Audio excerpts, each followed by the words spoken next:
मैं चितरंजन ओराओं आज 2020 नया साल हमारे उत्साह और उमंगता के साथ में हम कहना चाह रहे हैं कि 2019 था वो जैसे भी आपकी ज़िंदगी में व्यतीत हुआ, लेकिन 2020 हमारे लिए और हम सब के लिए अच्छा हो, सुंदर हो, इसके लिए हमको कुछ न कुछ त्याग और तैयारी करने की आवश्यकता है। तो मैं चाहूँगा कि हमको आज इस बात का ध्यान देने की ज़रूरत है, ताकि हम छोटी छोटी बातों को जब ध्यान देते हैं तो हमारी ज़िंदगी में बहुत ही अच्छा होते जाता है। तो सबसे पहले हमें अच्छा बनने के लिए, अच्छा करने के लिए अपनी जो हैबिट है, अपनी जो आदत है, इस आदत को हमको क्या करना है, अच्छा बनाने की ज़रूरत है। कहते हैं कि आप जो कुछ भी हैं आप अपनी आदत की वजह से, अगर आप अमीर हैं तो अपनी आदत की वजह से, आप गरीब हैं तो अपनी आदत की वजह से।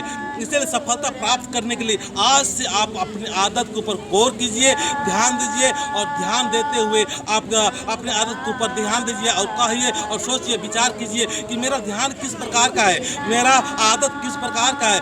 आपकी आदत जिस प्रकार का होगा उसी प्रकार की आपकी ज़िंदगी में घटनाएं होगी, उसी प्रकार के परिणाम आएंगे। अगर आपको अमीरी की ओर जाना है तो अमीर जैसा आपको आदत बनाने की ज़रूरत है, और गरीब का कहने के तो कोई मतलब ही नहीं है, गरीबी तो अपने आप आ जाती है। और दूसरा संदेश मैं यहाँ कहूँगा कि आप जो भी कमाते हैं, जो भी काम करते हैं, उसके द्वारा जो धन की प्राप्ति होती है, और धन जो प्राप्त करने के बाद में जब अभी इकट्ठा करते हैं, उसको कमाते हैं, उस काम को आपको अच्छा और सही और ग्रो होने में लगाए।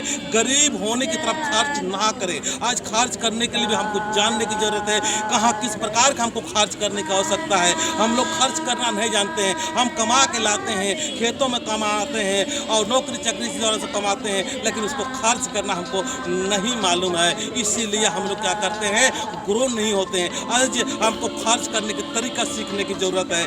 उसके बाद में जो पैसा बचता है उसको हमको क्या करना चाहिए, अपनी ज़िंदगी में हिफाजत, अपनी ज़िंदगी में उसको संजोने और उसको आने वाले दिन के लिए हमें काम आए, इसके लिए हमको रखने की भी आवश्यकता है। तो मैं यही चाहूँगा कि आपको ये वीडियो अच्छा लग रहा है तो ज़रूर सब्सक्राइब करें, लाइक करें, और लाइक करते हुए पूरा आदिवासी समाज में ही नहीं, पूरा मानव जाति में दिखाने का प्रयास करें। तो मैं इतना ही बोल के अपने बातों को समाप्त करता हूँ। जय रमेश।